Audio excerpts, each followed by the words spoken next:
She texted her sister, "I'm keeping the cabin after the divorce. It's practically mine anyway." She didn't know my family's lawyer had already moved the property into a trust, with me as the sole beneficiary. She didn't know her lawyer would soon be humiliated on a phone call, realizing the hidden asset she was banking on was legally untouchable. She didn't know she'd already lost the only thing she really wanted before she even filed. My name's Ethan. I'm 38, and I found out my wife wanted to divorce me because of a single text that popped up on the shared iPad we use for Netflix. We were sitting on the couch, a quiet Friday night, and I was flipping through shows. Her sister Vanessa sent the message first. "So, what happens with the cabin?" My wife Brooke replied, "I'm keeping it. It's basically mine anyway. I've renovated it, redecorated it, I made it livable. Ethan barely uses it. My lawyer says it's marital property." I stared at the screen, holding the remote like it weighed 100 pounds. The cabin. My family's lake cabin. The one my grandfather built in 1964 with his own hands. The one my dad proposed to my mom at. The one where we spread my sister's ashes after her accident. And now, practically hers. I didn't say anything. I just put the iPad down, stood up, and let the moment sit in my chest like a stone. Brooke was in the kitchen making tea, humming to herself, completely unaware that her mask had just cracked in front of me. What she didn't know was that 6 months earlier, my parents had already seen this coming. My dad was 70, my mom's health was declining, and they wanted to get their affairs in order. The cabin meant everything to them. It was the heart of our family history. My mom had said, "I want to make sure no one can ever take it from us, no matter what happens." They'd noticed Brooke's behavior, how she referred to the cabin as our place, made unilateral changes, bragged to friends about her lake home. My parents' attorney, Michael, who'd been with us for decades, suggested transferring it into a family trust. The trust would own the cabin, not me, not my parents, just the entity itself, with me as trustee and sole beneficiary. It was completely legal, transparent, and finalized 5 months before Brooke ever dreamed of a divorce. She had no idea. I texted my attorney, Melissa, a friend since college. "Need to talk? Urgent?" She called immediately. "What happened?" "My wife wants a divorce. She thinks she's getting the lake cabin." A pause. "The one in the trust?" "Yep." "Oh, this'll be fun. You want me to file first?" "I didn't even know I was filing until 5 minutes ago," I said. "File anyway," she said. "Trust me." I did. 3 days before Brooke's attorney even submitted her paperwork, the case was already mine.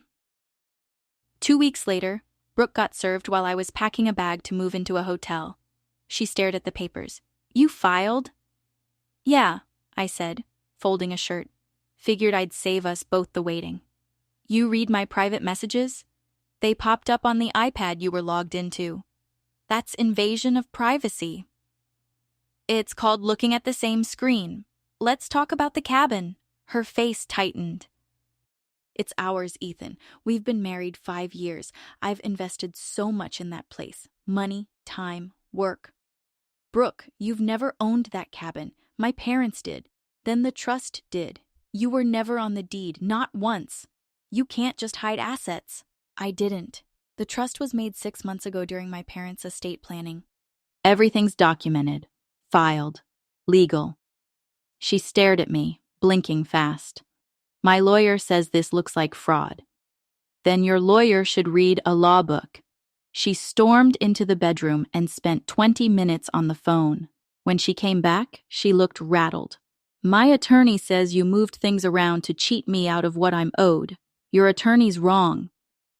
The trust existed before the divorce was even a thought. "This is abuse!" "It's called estate planning, and you don't get to claim my family's property because you hung curtains there." She threw her phone at the wall, missing me by inches. My parents are going to hear about this.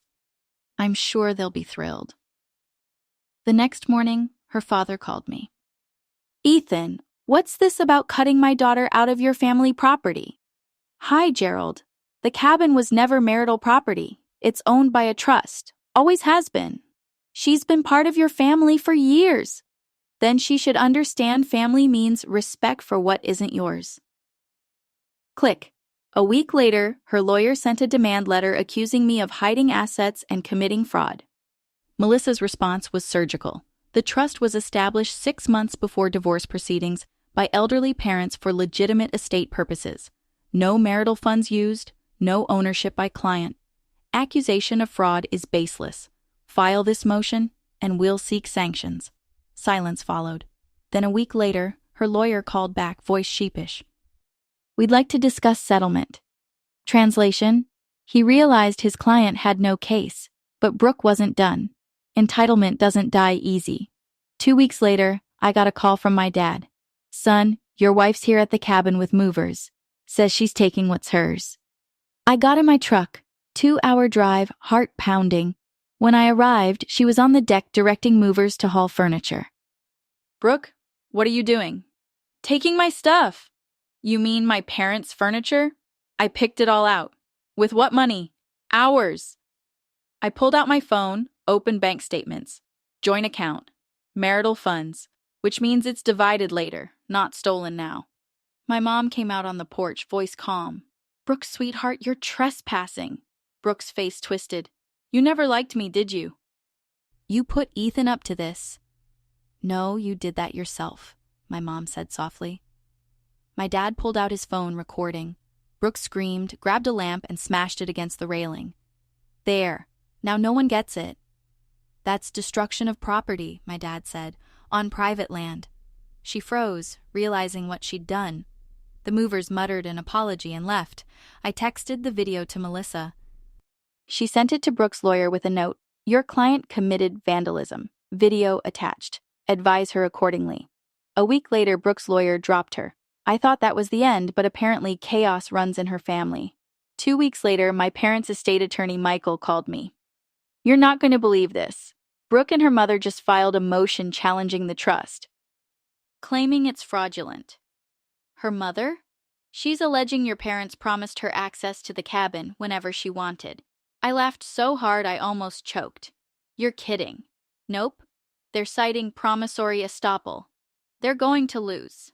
Oh, absolutely. But it'll cost them thousands first. The hearing was pure theater. The judge looked exhausted before it even began. Mrs. Whitmore, he said. She'd gone back to her maiden name mid-divorce, trying to sound independent. You claim this trust was created to defraud you of marital property? Yes, Your Honor. The trust was established 6 months before the divorce. Do you have evidence your husband intended divorce at that time? He must have suspected. That's not evidence. The judge turned to her new lawyer, a nervous-looking associate. Counsel, are you prepared to proceed? No, Your Honor, he admitted. Motion denied, the judge said flatly. And Mrs. Whitmore, filing frivolous motions wastes court resources. Don't do it again. She burst into tears in the hallway. Her lawyer withdrew the next day. After that, the actual divorce was almost anticlimactic. Her third lawyer tried one last stunt, offering a settlement proposal. She'd keep the marital home, my car, half my 401k, alimony, and compensation for emotional distress. Melissa didn't even pick up the paper. Counteroffer, standard split, no alimony. She keeps her car, half savings, half 401k. That's it. She won't like that. The law doesn't care what she likes. 4 months after I filed, the divorce was finalized. Brooke got her car, $18,000 from joint savings, half the 401k, and $6,000 for furniture valuation. No alimony, no lake cabin, no fairy tale ending. The judge was visibly annoyed at the final hearing. Mrs. Whitmore, he said, you understand the property your husband's family owns was never part of this marriage? I just think I should get something for all the work I put into it. That's not how property law works. You're getting a fair division of actual marital assets. Be grateful your husband didn't pursue unequal division given his higher contributions. She stared at me, eyes glassy. You kept everything. No, Brooke, I kept what was mine. You got what's yours. Your family poisoned you. No, you poisoned yourself with entitlement. Can I at least visit the cabin? No, it's family property, and you're not family anymore. She stormed off. Vanessa was waiting in her car, glaring at me. I didn't wave. Here's the truth. Brooke didn't lose because I was clever. She lost because she thought wanting something badly enough made it hers. She couldn't understand that love doesn't rewrite ownership, that memories don't grant deeds, that I decorated it isn't the same as I own it. Her parents enabled her. They filed pointless lawsuits, wasted thousands, and told her she was a victim. She wasn't. She was just wrong. Now, months later, the trust stands untouched. The cabin's still in the family, the water still calm, the dock still where I learned to fish. My parents go there on weekends. I visit sometimes. My nephew caught his first base there last summer. Brooke will never see that place again. Not out of spite, out of principle. As for me, I'm fine. Actually better than fine. Therapy helped. Work's steady. I'm dating again, slowly. My new girlfriend Jenna doesn't care about property or money. She just laughs at my dumb jokes and listens. Sometimes, when I visit the cabin, I scroll through my phone, find the screenshot of that text. I'm keeping the cabin. It's practically mine anyway. I look at it and smile, not out of bitterness, but as a reminder. A reminder that entitlement isn't love, that ownership isn't shared by assumption, and that protecting what matters before someone tries to claim it isn't paranoia, it's wisdom. Brooke gambled everything on the idea that she could take what wasn't hers. She lost that gamble in court, in reputation, and in dignity. She's living with her sister now, according to friends. Apparently, they fight a lot. Turns out, when two entitled people share a space, only one can play queen. And her new boyfriend? Owns a chain of vacation rentals. Guess she's drawn to property the way moths are drawn to flames. She'll learn again, maybe, or maybe not. Some lessons have to burn twice. As for me, I drive past the lake sometimes and stop at the overlook. The water glows gold at sunset, and I think about my grandfather, my parents, everything they built, and how close it came to being lost because someone thought decorating meant owning. The divorce didn't ruin me. It refined me. Sometimes justice doesn't look like revenge. It looks like peace. Brooke wanted the cabin. She fought for it. She lost.